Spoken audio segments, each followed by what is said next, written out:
أعوذ بالله من الشيطان اللعين الرجيم بسم الله الرحمن الرحيم الحمد لله الملك الحق المبين اللهم صل وسلم وزد وبارك على النبي الأمي العربي الحاشمي القرشي المكي المدني صاحب الوقار والسكينة المدفون بالمدينة على عبد المؤيد ورسول المسدد المصطفى الأمجد المحمود الأحمد أبي القاسم محمد اللهم صل على محمد وآل محمد وأهل بيته الطيبين الطاهرين المعصومين المظلومين أما بعد فقد قال الله سبحانه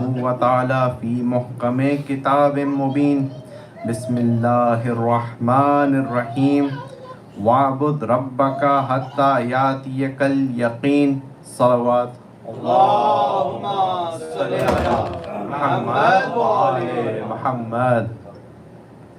جس آیت گرامی کو سرنامہ کلام بنایا گیا وہ سورہ ہجر کی 99 آیت ہے، جس میں اللہ تعالیٰ کا ارشاد ہوتا ہے کہ اتنی عبادت کرو اور عبادت کرتے رہو یہاں تک کہ تمہیں یقین حاصل ہو جائے۔ اور اس کے ذیل میں جو گفتگو ہو رہی ہے اس کا مقصد یہ ہے کہ ہم یقین کے مقصد کو سمجھ سکیں کہ یقین ہے کیا، اور یقین سے مراد کیا ہے، اور یقین کس طرح ہم اپنی زندگی میں لا سکتے ہیں۔ مقصد الٹیمیٹ وہاں پہ ہے کہ کس طرح ہم اپنی زندگی میں امپلیمنٹ کر سکتے ہیں یقین کو، لیکن وہاں تک پہنچنے کے لیے ہمیں پہلے یقین کو سمجھنا ہے، اس کی ضد کو سمجھنا ہے۔ کیا اللہ تعالیٰ کس طرح کی یقین کو ذکر کرتا ہے قرآن مجید میں، اور عبادت کرتے رہنے سے کیا مراد ہے، یہاں تک کہ یقین حاصل ہو جائے۔ اور پھر اس کے بعد جو 40 کے دن مجلس ہوگی اس کے اندر انشاءاللہ ہم کہیں گے ہم پریکٹیکل زندگی میں کیسے اس کو امپلیمنٹ کر سکتے ہیں اور کرنا چاہیے۔ ایک بار صلوات پڑھ دیجیے محمد وعلی محمد۔ فضیل آگے آ جاؤ، اور نکاش بھی۔ بچوں کو ٹیک لا کے نہیں بیٹھنا چاہیے، بچوں کو سیدھے بیٹھنا چاہیے، کیونکہ یہاں پہ اس فرش اعضاء کے اوپر بی بی فاطمہ زہرا اور ائمہ علیہ السلام آتے ہیں، تو بچوں کو خاص طور پہ آگے آ کے آرام سے بیٹھیں تاکہ سنیں۔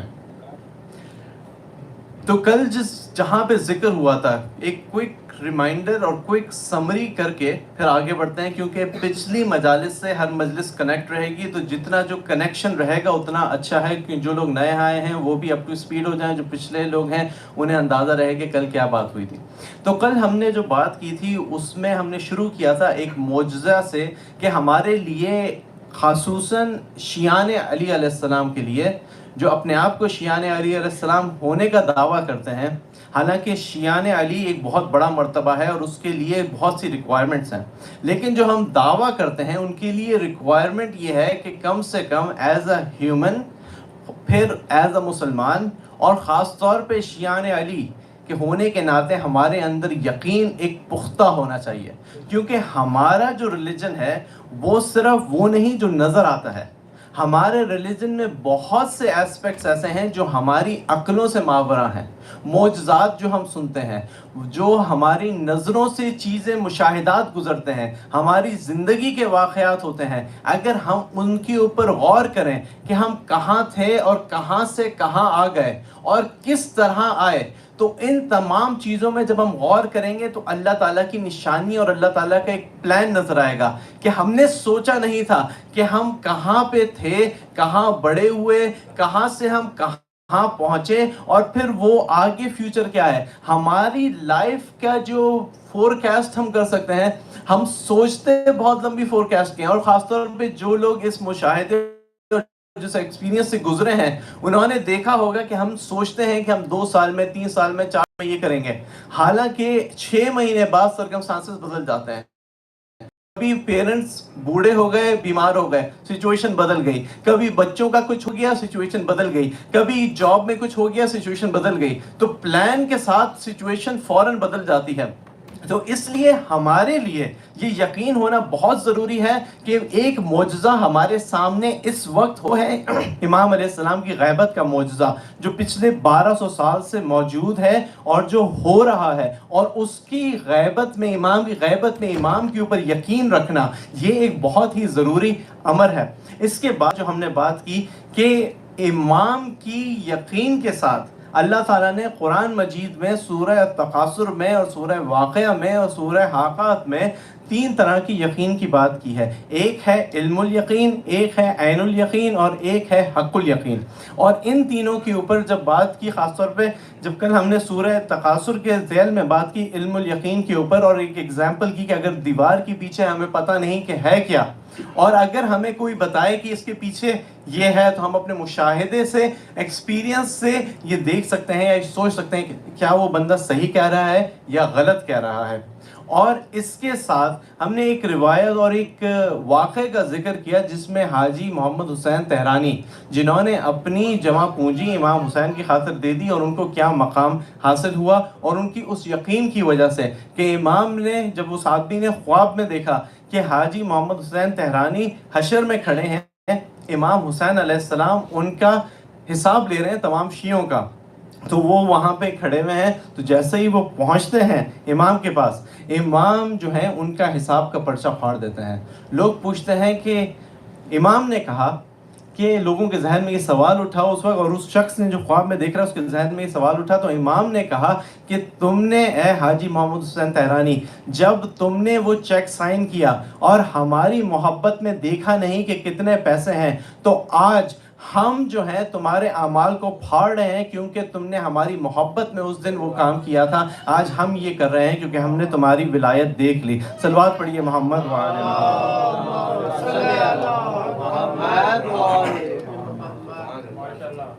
تو اب یہاں سے آگے بڑھتے ہیں کہ یہ تو ایک سمری ہو گئی۔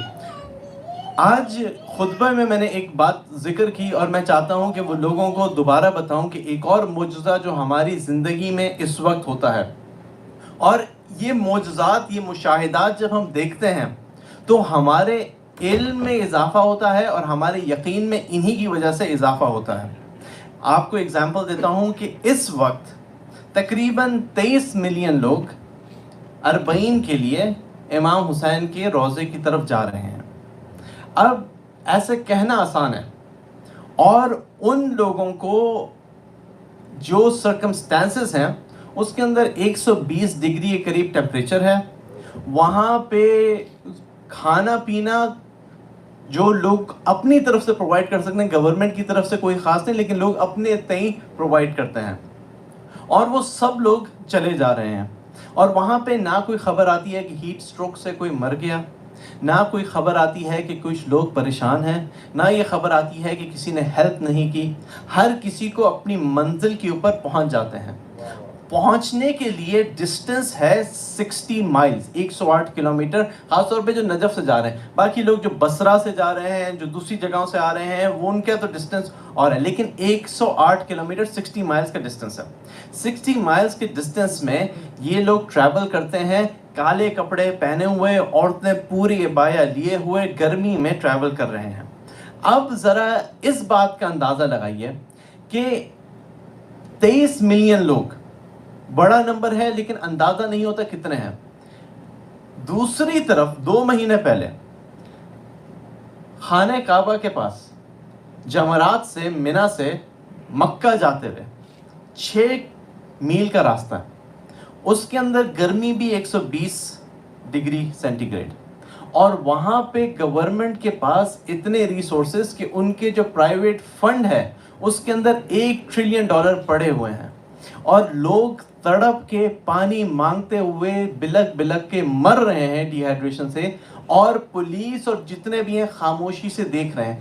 1300 لوگ مرے، اور ٹوٹل لوگ کتنے گئے تھے؟ 1.8 ملین، یعنی کہ کربلا جاتے ہوئے 12 گنا زیادہ لوگ، وہی گرمیاں، کم ریسورسز گورنمنٹ کے پاس، اور کوئی پرابلم نہیں ہوتی۔ اس کی مثال دینے کے لیے میں ایک مثال لوگوں کے لیے بیان کروں کہ تاکہ اندازہ ہو کہ یہ ایک اور مشاہدہ ہے جس سے ہمیں یقین میں اضافہ ہونا چاہیے۔ وہ ایگزامپل یہ ہے کہ آپ 2 گارڈن سمجھیں، 2 کھیت سمجھیں۔ ایک باغ ہے جو چھوٹا باغ ہے، اس باغ کا جو مالی ہے، اس مالی کے پاس بہت سے ریسورسز ہیں، پانی ہے، کھاد ہے، دنیا بھر کی مشینری ہے، سب کچھ ہے، اور وہ باغ میں پانی ڈالتا ہے، سب کچھ کرتا ہے، موسم دونوں باغوں میں سیم ملتا ہے، اس کے پاس اور بھی ریسورسز ہے، اگر وہ چاہے تو لگا لے، لیکن جب پودے اگنے کا ٹائم ہوتا ہے تو بہت سے پودے اس کے جل جاتے ہیں۔ جو پودے نکلتے ہیں، کچھ پودے موٹے تازے اتنے نکلتے ہیں کہ وہ 5 اسٹار ہوٹلز میں رہتے ہوئے کہ ان کی کوئی اہمیت نہیں، وہ ڈیفارمڈ ہو جاتے ہیں، ریٹارڈڈ ہو جاتے ہیں، ان کے اندر کوئی خاصیت نہیں ہوتی، بس وہ شکل و صورت سے بہت بڑے موٹے تازے لگتے ہیں۔ دوسری طرف باغ، جو باغ 12 گنا زیادہ ہے، جس کے پاس وہی ریسورسز نہیں ہیں جو ان کے پاس ہیں، نہ پانی اتنا، نہ دنیا بھر کی مشینری، لیکن وہاں پہ جو پودے نکلتے ہیں وہ نہ کوئی سڑتا ہے نہ گلتا ہے، متوازن ہو کے اپنی منزل پہ پہنچ کے کاٹ لیے جاتے ہیں۔ دونوں باغوں کے درمیان فرق یہ ہے کہ ایک کا جو گارڈنر ہے، ایک کا جو مالی ہے، اس کے اندر اخلاص نہیں ہے، دوسرے والے کے جو گارڈنرز ہیں ان کے اندر اخلاص ہے، وہ اپنے سب کچھ دے کے مولا کی خاطر لوگوں کو اپنے راستے پہ پہنچاتے ہیں۔ تو کس جگہ کے اوپر اللہ تعالیٰ کی رحمت آتی ہے؟ اللہ تعالیٰ کی رحمت آتی ہے جہاں پہ اخلاص ہوتا ہے، جہاں پہ نیت صاف ہوتی ہے، تو اس باغ میں اللہ تعالیٰ کی رحمت آتی ہے جس کے باغبان کے پاس نیت صاف ہے، اور اللہ تعالیٰ وہاں پہ فراوانی دیتا ہے۔ اور یہ ہمارے لیے ایک نشانی ہے کہ اس دنیا میں اگر ہم اپنی نیت صاف رکھ کے اللہ تعالیٰ کی خاطر محنت کریں گے، اللہ تعالیٰ وہ برکتیں نازل کرے گا جو دنیا کے کسی بھی ریسورسز لگانے سے حاصل نہیں ہو سکتی۔ صلوات پڑھ دی محمد وعلی محمد۔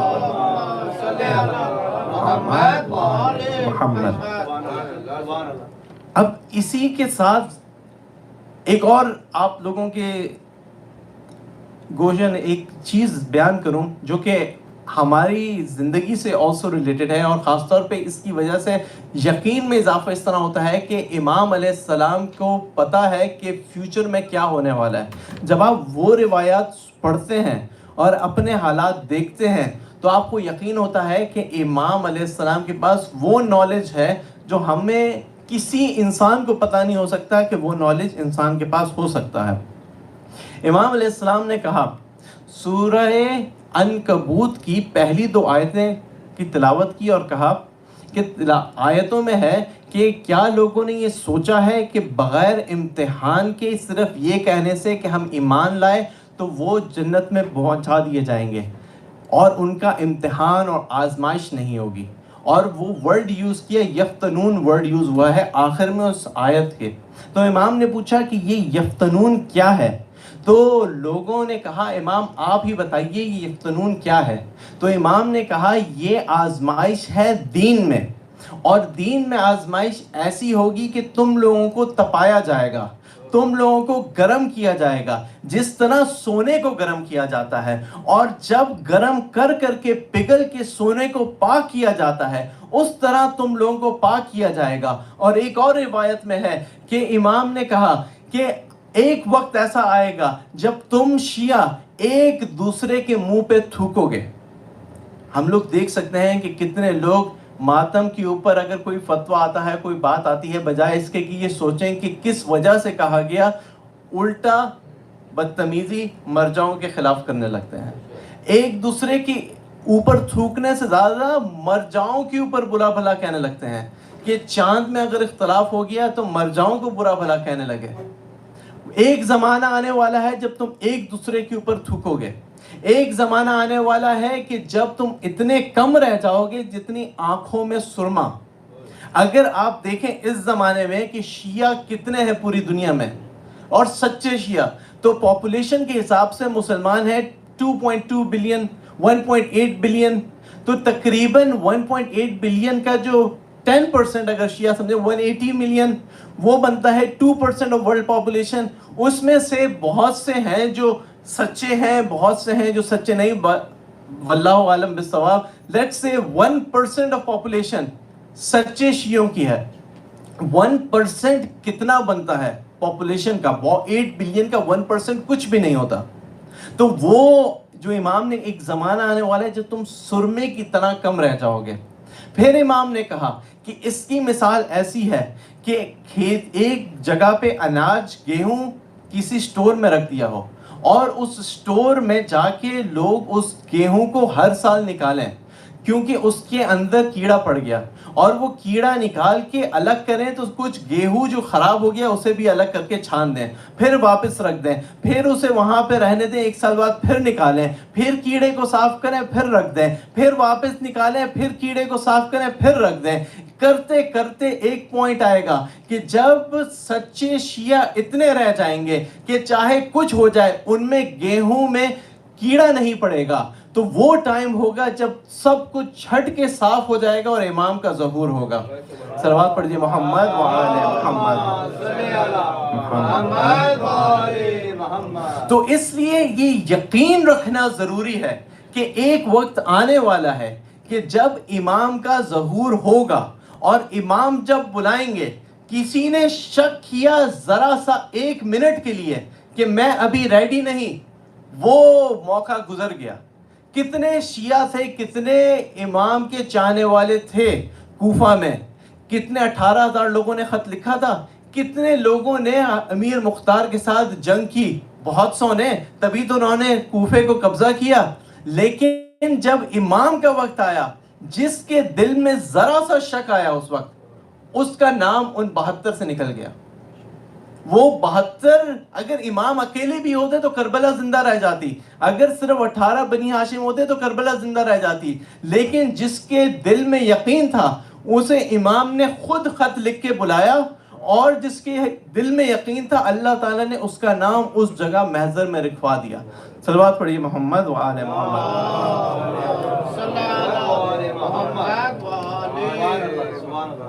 تو یہ شک جو ہے اس سے ہمیں اپنے آپ کو اوائڈ کرنا چاہیے.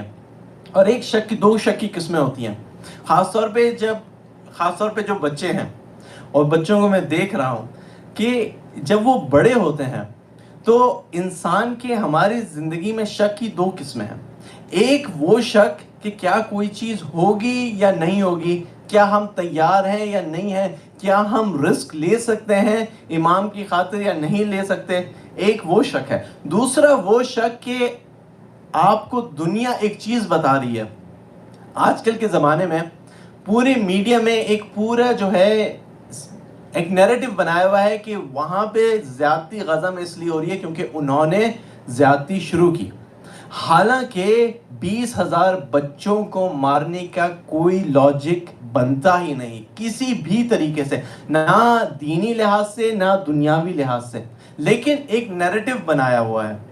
اب اسی طریقے سے مسلمانوں نے کوشش کی کہ ایک نیریٹو بنائیں کہ اہل بیت علیہ السلام اور جو صحابہ تھے ان کے تعلقات بہت اچھے تھے، دونوں آپس میں دوست تھے، کوئی مسئلہ نہیں تھا. یہاں تک کہ بہت سے بچوں کو یہ بات پتہ نہیں کہ ابو بکر اور عمر نے زیادتی کیا کی بی بی فاطمہ کے ساتھ. یہ دوسرا لیول ہے یقین کا کہ اگر کسی کے دل میں یہ کہتے ہوئے کہ بی بی زہرا کی دشمنوں پر لعنت کرتے ہوئے 1 منٹ کے لیے شک آئے کہ کیا ان کی اوپر جائے گی، اور وہ تو بزرگ تھے، تو علامہ ناصر عباس کہتے ہیں کہ لعنت اتنی اسمارٹ ہے کہ جس کے دل میں شک آتا ہے اس کے منہ پہ واپس آ کے پڑتی ہے. صلوات پڑھیے محمد وآل محمد. آل محمد نعرہ حیدری یا علی، یا علی۔ دشمنان اہل بیت میں بے شک۔ تو یہ شک کی دوسری قسم ہے، اس لیے ہمیں اس دعا سے یہ دعا کرنی چاہیے ہر وقت، اور اس محفل میں جہاں پہ ائمہ علیہ السلام موجود ہوتے ہیں، کہ اللہ تعالیٰ ہمارے حجت قائم آل محمد کا ظہور جلد از جلد کریں، تاکہ یہ دنیا جس طریقے سے برائی اور ظلم اور ناانصافی میں ڈوبی ہوئی ہے، شیطان اور دجالی قوتوں نے گرفت میں لے لیا ہے، اور کسی انسان کے بس کی بات نہیں، کسی سسٹم کے، کسی گورنمنٹ کے، کہ یہ چیز بدل جائے، تو صرف اور صرف اس کا حل یہ ہے کہ امام علیہ السلام کا ظہور ہو۔ لیکن اس کے لیے ہمارے دل میں یقین ہو کہ ظہور ہو گیا اور آواز آئی، تو ہم سب چھوڑ کے جانے کو تیار ہو جائیں۔ ماؤں بہنوں کے دل میں یہ یقین ہو کہ اگر شوہر جائیں گے، اگر بیٹے جائیں گے تو روکیں گے نہیں، سوال نہیں کریں گے۔ ماں شوہروں کے یا باپوں کے دل میں یہ یقین ہو کہ اگر بلاوا آیا تو ہم اس طرح جائیں گے جس طرح ہمیں اپنے بچوں کو اپنے رب اور اہل بیت کے حوالے کر کے اور امام کے حوالے کر کے جائیں گے۔ تو ساتھ مل کے دعا پڑھتے ہیں، اللہم کل ولیک الحجت ابن الحسن صلواتک علیہ وعلی آبائہ فی هذه الساعة وفی کل ساعة ولیا وحافظا وقائدا وناصرا ودلیلا وعینا حتی تسکنہ ارزقا طوعا وتمتعہ فیہا طویلا برحمتک یا ارحم الراحمین اللہم صلی علی محمد وعلی محمد۔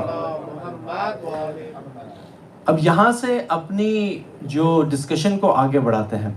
کل جس سورہ کا ذکر کیا تھا، سورہ التکاثر، بسم اللہ الرحمن الرحیم، الحاکم التکاثر حتی زرتم المقابر کلا سوف تعلمون ثم کلا سوف تعلمون کلا لو تعلمون علم الیقین لترون الجحیم ثم لترونها عین الیقین ثم لتسألن یومئذ عن النعیم۔ اس سورہ میں دو جگہ کے اوپر آیا ہے عین الیقین اور علم الیقین۔ اس کے بارے میں تھوڑی دیر میں بات کرتے ہیں، لیکن یہ سورہ کا جو پرپس ہے، جو پہلی آیت ہے، اس سے میں ایک میسج دینا چاہتا ہوں کہ زندگی میں شک آتا کیوں ہے۔ اللہ تعالیٰ کہتا ہے کہ تمہاری مال اور تمہاری خواہش مال نے تمہیں گمراہ کر دیا ہے، یہاں تک کہ تم قبروں کو دیکھ لو۔ امام علی علیہ السلام نے کہا نہج البلاغہ میں، اللہم صلی علی محمد وآل محمد، کہ تمہیں غیر یقینی اور شک اس بات پہ نہ ہونا چاہیے کہ تمہارا مال اور تمہارا رزق کتنا ہے۔ جس کا رزق اللہ نے لکھ دیا ہے، اگر اس کے رزق کے وسائل کم ہوں گے، یعنی کہ اس کو علم کی توفیق نہیں ملی، اس کو بزنس سٹارٹ کرنے کے وہ مواقع نہیں ملے کہ وہ جا کے ہارورڈ کولمبیا میں کہیں پڑھتا، اگر اس کا رزق لکھا ہوا ہے تو ان وسائل کی کمی کے باوجود اللہ تعالیٰ اس کو وہ رزق پہنچانے کے وسائل فراہم کر دے گا۔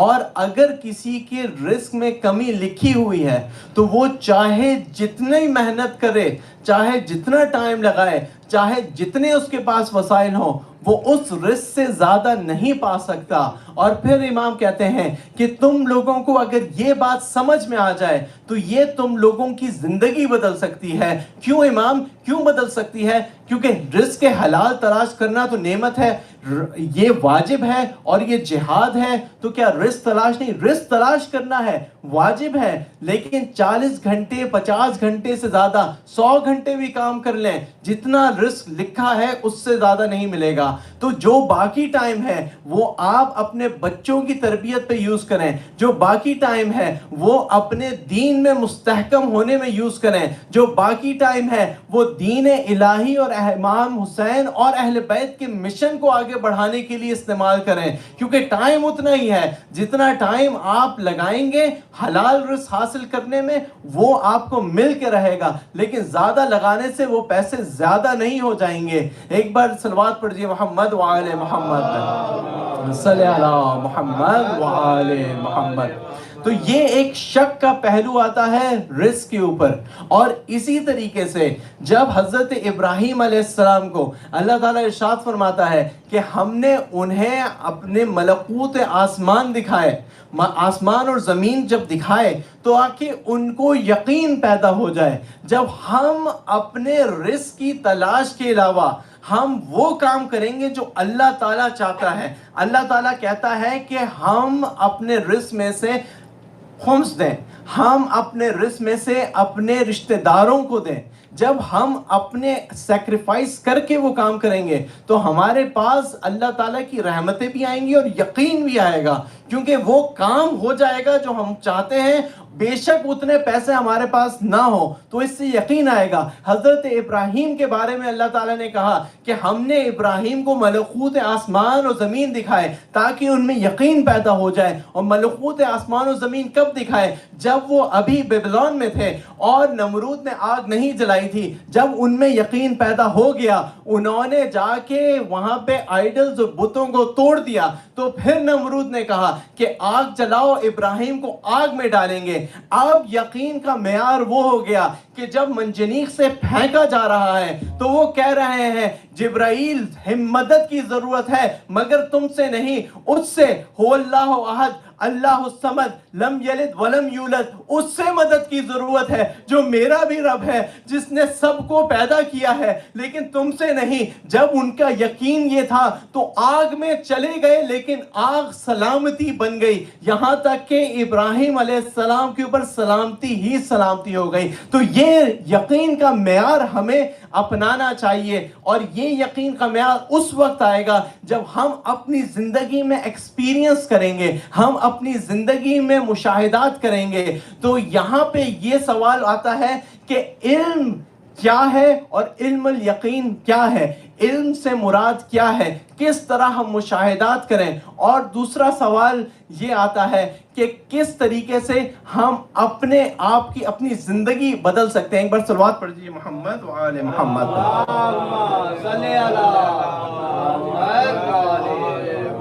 ایک اور بار صلوات پڑھ دیجیے محمد وآل محمد.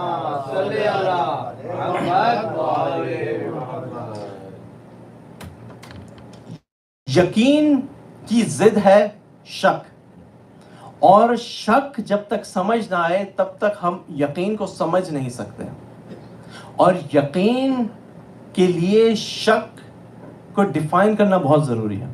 شک ہے کیا؟ شک انسرٹینٹی, ڈاؤٹ, جس کی وجہ سے کنفیوژن کریٹ ہوتی ہے. امام علی علیہ السلام نے اپنے وصیت میں کہا, جو ہم نے کل ذکر کیا, کہ امام نے کہا کہ اپنے ذہن میں کفر اور شک کو نہ آنے دو, کیونکہ شک کنفیوژن کی طرف لے کے جاتا ہے, کنفیوژن لا دینی کی طرف لے کے جاتی ہے, کفر گناہوں کی طرف لے کے جاتا ہے. یہ دونوں چیزوں کو نہ آنے دو. تو شک ہے کیا؟ اس کے بارے میں قرآن مجید کیا کہتا ہے؟ قرآن مجید کہتا ہے, میں بہت سی جگہ پہ منشن ہوا ہے لیکن میں 3 جگہ بیان کروں گا کہ شک کی وجہ سے انسان کے اندر کنفیوژن کیسے پیدا ہوتی ہے. اللہ تعالیٰ ارشاد فرماتا ہے سورہ نساء میں کہ وہ لوگ کہتے ہیں کہ ہم نے عیسیٰ ابن مریم رسول اللہ کو صلیب چڑھا دی, انہیں ہم نے مار ڈالا. بے شک انہوں نے صلیب پہ نہیں چڑھایا, نہ انہیں مارا, یہ اپنے شک میں پڑے ہوئے ہیں, اس لیے انہیں سمجھ نہیں آتا کہ ہوا کیا. یعنی کہ شک کی وجہ سے انسان حقیقت سے دور ہو جاتا ہے, اس کے پاس علم ختم ہو جاتا ہے. دوسری سورہ ابراہیم میں اللہ تعالیٰ نے ارشاد فرماتا ہے, آیت 9 ہے, اس میں ارشاد, کیا تمہارے پاس ان لوگوں کی خبر نہیں پہنچی جو تم سے پہلے تھے, قوم سمود, قوم عاد, قوم نوح, اور دوسرے جو وہاں پہ جن کے بارے میں اللہ جانتا ہے اور کوئی نہیں جانتا. ان لوگوں کے پاس جب رسول آئے تو رسولوں سے انہوں نے کہا کہ ان کے منہ کے اوپر ہاتھ رکھ دیا اور کہا کہ ہم جو تم لے کے بھیجے گئے ہو اس کے اوپر یقین نہیں رکھتے, ہم اس سے کھلی شک میں ہیں. یعنی کہ اگر شک ہو تو انسان اللہ کی بات کے اوپر یقین نہیں کرتا, اللہ کی کھلی نشانیوں کو نہیں دیکھ پاتا. اور تیسری اگزامپل سورہ سبا میں اللہ تعالیٰ ارشاد فرماتا ہے کہ دو بستیاں تھیں، دونوں کے درمیان راستہ تھا آنے جانے کا، 18ویں سے لے کے 21ویں آیت تک۔ پھر انہوں نے دعا کی کہ ہمارا راستہ بڑھا دیا جائے، تو انہوں نے اللہ کی ناشکری کی، اور انہوں نے جو شیطان نے اپنے ذہن میں گمان کیا تھا اس کو سچ کر دکھایا۔ یہ اس وجہ سے کہ شیطان کا کچھ نہیں ان کے اوپر زور تھا، صرف اس وجہ سے اللہ دیکھے کہ کون یقین رکھتا ہے اور کس کے ذہن میں شک ہے۔ اور پھر اس کے بعد ان کی پوری بستی میں سیلاب آیا، ان کے درمیان جو جگہیں تھیں، جو بستیاں تھیں، وہ تباہ ہو گئیں، اور پھر وہ ایک دوسرے کے پاس جانے سے ڈرنے لگے، اور وہ جو کھیت اور باغات تھے وہ باغات کی جگہ تھوہر اور کانٹے کے درخت پیدا ہو گئے، کیونکہ وہ ناشکری کی۔ کیونکہ تو پھر اس سے پتا چلا کہ جب شک آتا ہے تو آدمی ناشکری کرتا ہے، اور شک آتا ہے تو انسان شیطان کے کہنے پہ چلتا ہے، کیونکہ اللہ تعالیٰ نے کہا ہے من شر الوسواس الخناس، کہ وہ خناس جو ہر وقت یوسوس فی صدور الناس من الجنت والناس، ہر وقت ہمارے ذہن میں، ہمارے دل میں وسوسے ڈالتا رہتا ہے۔ اگر شک ہوگا تو ہم اللہ تعالیٰ کی بات سے دور ہو جائیں گے، اگر شک ہوگا اللہ تعالیٰ کی نشانیوں کو دیکھ کر بھی نہیں مانیں گے، اگر شک ہوگا تو علم آنے کے باوجود دور ہو جائیں گے، اگر شک ہوگا تو اللہ تعالیٰ کا شکر ادا نہیں کریں گے، اور اگر شک ہوگا تو نعمتیں جو ملی ہوئی ہیں وہ ختم ہو جائیں گی۔ تو شک سے ہمیشہ ہمیشہ بچنا چاہیے۔ یہ ایک امپورٹنٹ لیسن ہے جو ہم لے کے جائیں کہ زندگی میں کبھی بھی شک آئے تو یہ سمجھیں کہ یہ شیطان شک ڈلوا رہا ہے، اور اسی وجہ سے جب کسی کو بہت زیادہ شک آنے لگے تو دین کے احکام میں بھی اسے کثیر الشک کہتے ہیں۔ کوئی شخص اگر بار بار مسٹیک کرنے لگے کہ مجھے شک ہے کہ میں نے 2 رکعت پڑھی یا 1 رکعت پڑھی، میں نے وضو صحیح کیا یا نہیں کیا، میں نے بسم اللہ پڑھی یا نہیں پڑھی، میں نے یہ آیت پڑھی یا نہیں پڑھی، اگر اسے مسلسل شک آنے لگے تو اس شک کو دور کر دے اور مسلسل کنٹینیو کریں اپنے عمل کو، بجائے اس کے کہ پیچھے جا کے، میں لوگوں کو جانتا ہوں جو لوگ طواف کعبہ کے دوران 3 دفعہ وضو کرنے جاتے ہیں کہ پتہ نہیں وضو ختم ہو گیا یا نہیں ہوا۔ تو یہ شیطان ہے جو آپ کے ذہن میں یہ شکوک و شبہات ڈالتا ہے۔ تو اس شک سے بچنا چاہیے، کیونکہ یہ یقین کی سب سے بڑا دشمن ہے، اور یہ شیطان کا سب سے بڑا ہتھیار ہے۔ صلوات پڑھیے محمد وآل محمد۔ تو بہت تیزی سے یہ مرحلہ طے کیا شک کا، کیونکہ میں بات کرنا چاہ رہا تھا علم کے مرحلے کے اوپر، اور یہ علم کا جو مرحلہ ہے جس کی وجہ سے شک ختم ہوتا ہے۔ جب آپ علم حاصل کرتے ہیں تو شک سے دوری ہوتی ہے، کیونکہ تمام آیتوں میں یہ بات کلیئر ہے کہ شک اس وقت آیا جب لوگوں کے پاس علم نہیں تھا، شک اس وقت آیا جب لوگوں نے شکران نعمت نہیں کی، کیونکہ انہوں نے علم حاصل نہیں کیا۔ اب علم سے کیا مراد ہے؟ سورہ نحل میں اللہ تعالیٰ نے آواز دی، اللہ تعالیٰ کہتا ہے سورہ نحل میں کہ ہم نے تمہیں تمہاری ماؤں کے پیٹوں سے اس طرح نکالا کہ تم کچھ نہیں جانتے تھے، پھر ہم نے تمہیں دل دیا، آنکھیں دیں اور کان دیے تاکہ تم شکر گزار بنو۔ اب یہاں پہ ایک بہت امپورٹنٹ پوائنٹ ہے کہ اللہ تعالیٰ نے جب پیدا کیا تو علم کے بغیر پیدا کیا، لیکن وہ ذرائع فراہم کیے جس کی وجہ سے ہم علم حاصل کر سکیں۔ علم کے ذرائع کیا ہیں؟ 5 ذرائع ہیں جو حواس خمسہ، 5 سینس 6 سینس کہتے ہیں۔ ایک ہے ہیئرنگ، ایک ہے چکھنے کی قوت، ایک ہے سونگھنے کی قوت، ایک ہے محسوس کرنے کی قوت، ایک ہے دیکھنے کی قوت۔ یہ ہے حواس خمسہ۔ ان کی بیس کے اوپر لیکن سوال ایک پیدا ہوتا ہے، کیا ان میں جو چیزیں ہیں، دنیا میں تمام چیزیں ہم ان کی وجہ سے محسوس کر سکتے ہیں، ریئلائز کر سکتے ہیں؟ نہیں کر سکتے۔ ایک سمپل سی ایگزامپل ہے کہ یہ جو فون ہے اس کے اندر کوئی کنیکشن نہیں، لیکن اس کے اندر پاور بھی ہے، اس کے اندر سگنلز بھی ہیں انٹرنیٹ کے۔ یہ کیسے ہیں؟ یہ الیکٹرو میگنیٹک ویوز ہیں، یہ الیکٹریسٹی ہے جو ہم ڈائریکٹ فیل نہیں کر سکتے، آنکھوں سے دیکھ نہیں سکتے، لیکن موجود ہے۔ اس کی وجہ یہ ہے کہ انسان کو اللہ تعالیٰ نے ایک اور قوت دی، مشاہدے کی۔ کہ علم ایکسپیریمنٹیشن سے حاصل کرتا ہے. لوگوں نے جب سائنٹسٹ نے ایکسپیریمنٹ کیے کہ ہمیں لگتا ہے کہ کوئی چیز ہے جو ویزیبل اسپیکٹرم سے باہر ہے, کچھ پاور, کچھ ایسی ویوز ہیں جو گاما ریز ہیں, جو red wave, electromagnetic waves کے اسپیکٹرم میں اور ہیں جن کے اور پراپرٹیز ہیں, تو وہ ہم محسوس نہیں کر سکتے, فیل نہیں کر سکتے, ہمارے اراؤنڈ ہے. لیکن جب انہوں نے دیکھا, ایکسپیریمنٹ کیے, تو اس سے پتا چلا کہ ہاں واقعی کوئی چیز ہے. تو یہ مشاہدے کی جو قوت ہے, یہ بہت ہی امپورٹنٹ قوت ہے جس کی وجہ سے انسان کا علم میں اضافہ ہوتا ہے. اس مشاہدے کی قوت کو ہمیں بروئے کار لانا چاہیے اپنی زندگی میں. جب ہم کوئی چیز اللہ تعالیٰ کے لیے کریں, کہ اللہ تعالیٰ نے کہا کہ تم میرا شکر کرو تو میں زیادہ دوں گا, تم مجھ سے استغفار کرو تو میں تمہارے پرابلمز کو سالو کر دوں گا, تم تقوی رکھو تو میں تمہارے پرابلمز ایسی جگہ سے سالو کروں گا جہاں سے تمہیں بھی امید نہیں, تم تقوی رکھو میں تمہارے رزق میں اضافہ کروں گا, تم میری خاطر دو میں اسے زیادہ 10 گنا کر کے دوں گا.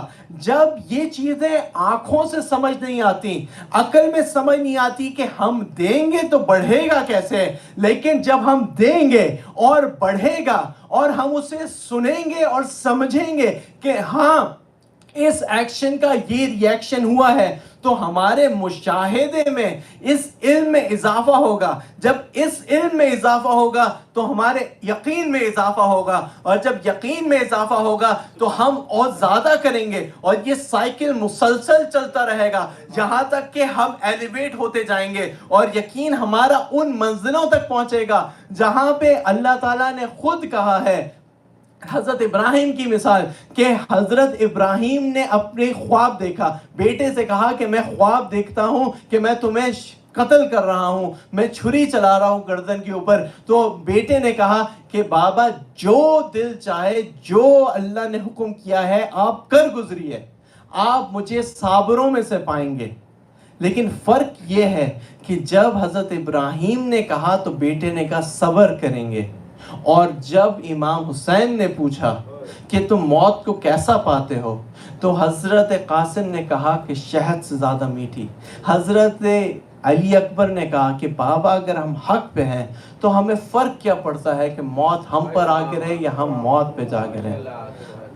صلوات پڑھ دیجیے محمد و آل محمد.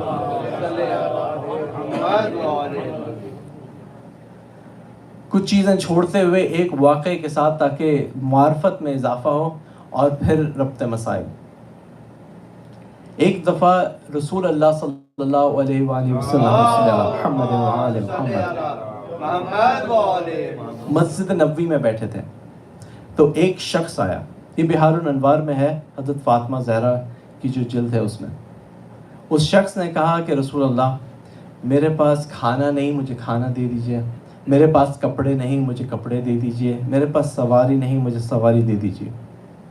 رسول اللہ نے کہا کہ اس وقت تو حالات ایسے ہیں جو تم دیکھ رہے ہو, تو ابھی میرے پاس کچھ نہیں, لیکن میں تمہیں ایک گھر کے بارے میں بتاتا ہوں جہاں سے کوئی خالی ہاتھ نہیں جاتا, اور وہ مسجد کے ساتھ گھر تھا حضرت فاطمہ زہرا کا. رسول اللہ نے کہا کہ بلال اس کو فاطمہ زہرا کے دروازے پہ لے جاؤ. دروازے پہ جا کے کھٹکا کیا اور کہا کہ میں سائل ہوں, مجھے کھانا چاہیے, مجھے کچھ کپڑے چاہیے, مجھے سواری چاہیے, اور میرے پاس کچھ ہے نہیں. بیوی کے پاس گھر میں کچھ تھا نہیں, 3 دن سے فاقے تھے, 3 دن سے کھانا نہیں کھایا تھا.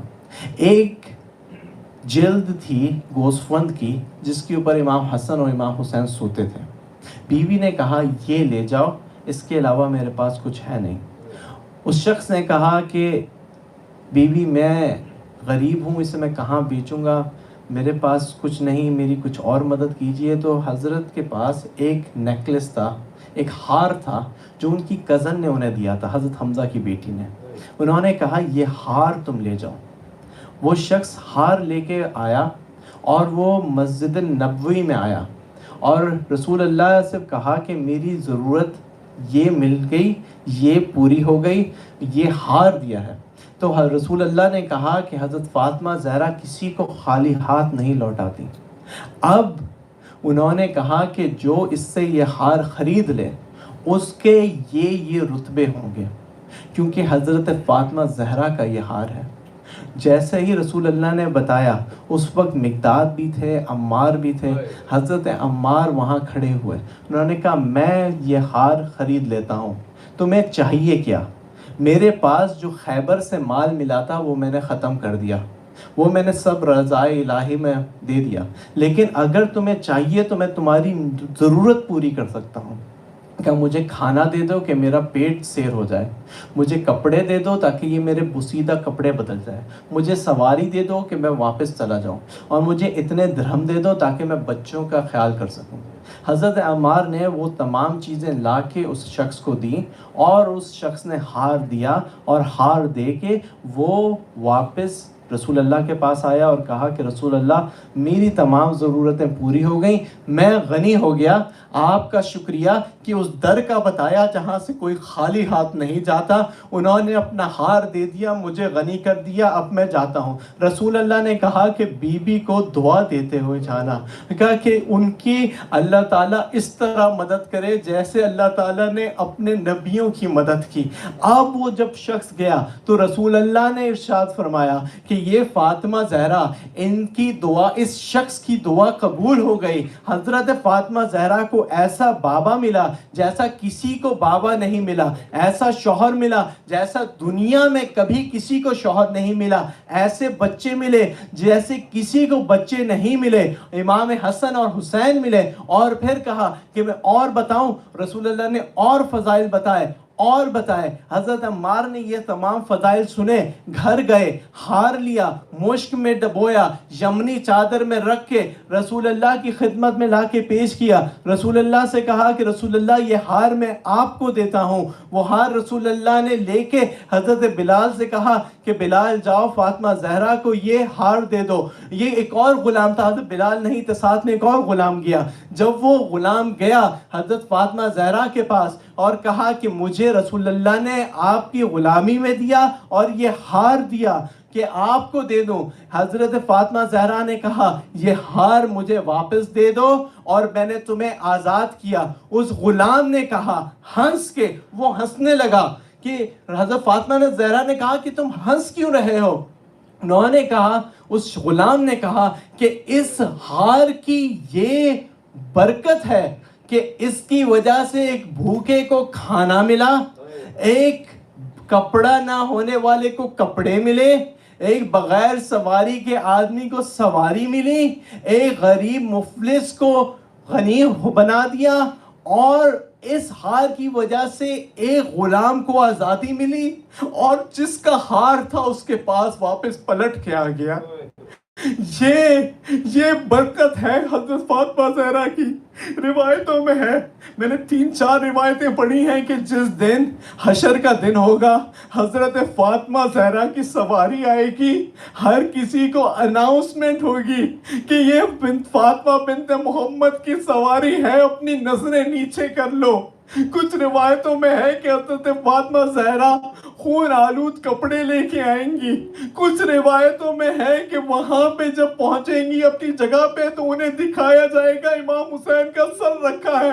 حضرت فاطمہ زہرا کہیں گی اے اللہ میرے بیٹے کے دشمنوں سے بدلہ لے، اور میں جنت میں اس وقت تک نہ جاؤں گی جب تک میرے شیعہ جنت میں نہ چلے جائیں جو حسین پہ روتے تھے۔ جب رویا کرو تو اس طرح رویا کریں کہ جس طرح اپنا کوئی مر جاتا ہے۔ جنازے میں لوگ ہوتے ہیں بہت سارے، لیکن صرف 2 یا 3 لوگ روتے اس طرح ہیں جیسے اس کے گھر کا کوئی مر گیا ہو۔ جب روئے تو فرشتے پوچھیں کہ اس کے گھر کا کون مرا ہے جو یہ اتنا بلک بلک کے روتا ہے۔ شام میں جب تبرکات واپس آنے لگے تو ایک تبرک، ایک انگوٹھی آئی تو بعد میں مختار نے پوچھا یہ انگوٹھی امام حسین کی نکلی کیسے؟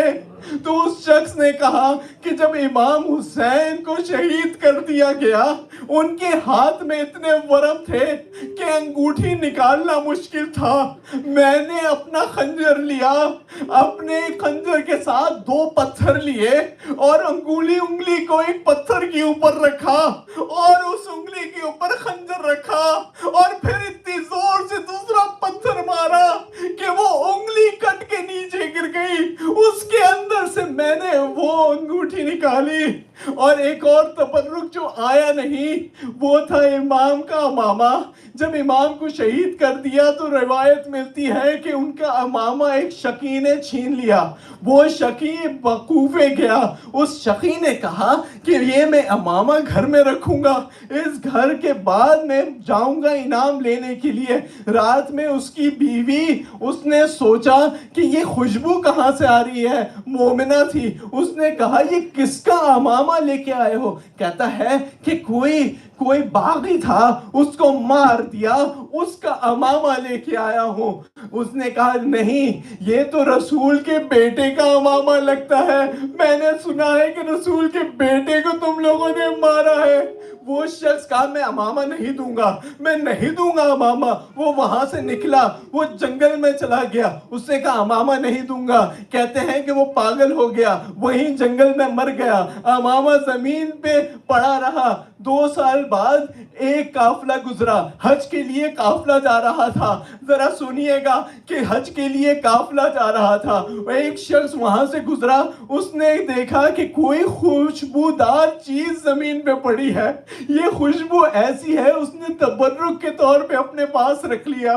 وہ شخص گیا مکہ، وہاں پہ اس نے حج کیا، حج کے بعد مدینہ پہنچا، مدینہ پہنچ کے وہاں جیسے ہی باہر پہنچا اس نے دیکھا کہ امام زین العابدین باہر کھڑے ہیں۔ پوچھا کہ امام آپ یہاں؟ کہ نہیں، مجھے مزدور سمجھ کے مجھے اپنا سامان دے دو۔ سامان میں اس کے امامہ تھا۔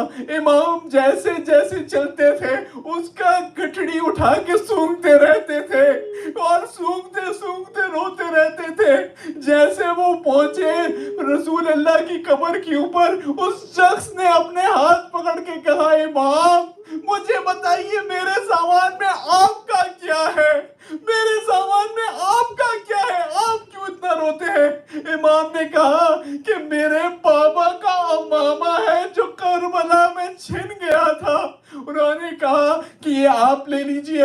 امام نے وہ کربلا کا امامہ لیا، قبر رسول پہ رکھا، کربلا کا زلزلہ آیا، وقت رسول کی قبر کو زلزلہ آیا تو امام نے کہا ہے نانا آپ اس امامے سے ہل گئے، میرے سامنے میرے بابا کا سر کٹا، میرے سامنے میرے بابا کے جسم پہ گھوڑے چلے، میرے سامنے میری پھوپھیوں کی چادر لی گئی، میری بہن کہتی تھی بھائی میرے منہ پہ تماچے پڑتے ہیں، کوئی مدد کرو، اور کوئی نہیں تھا۔